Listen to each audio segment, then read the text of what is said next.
Pemerintah Kabupaten Karangasem didorong lebih gencar dalam melakukan promosi terhadap pariwisata. Penyebabnya adalah masih rendahnya kunjungan wisatawan ke Karangasem.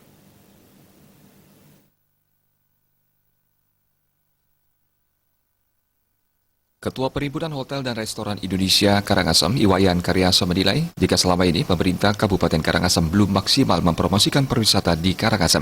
Pihak hotel dan restoran selama ini telah berusaha semaksimal mungkin melakukan promosi.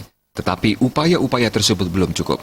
Pihaknya berharap pemerintah tidak berdiam diri, namun berani mengalokasikan dana untuk mempromosikan destinasi wisata di Karangasem. Sudah barang tentu dengan promosi.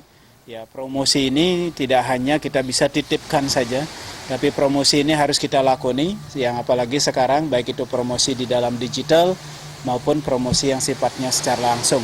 Gitu. Jadi itu harus terus kita ikuti, pemerintah kita dorong untuk mengalokasikan anggaran bahwa Karangasem ini membutuhkan pariwisata ini sebagai ekonomi paling utama ke depan selain Galian C.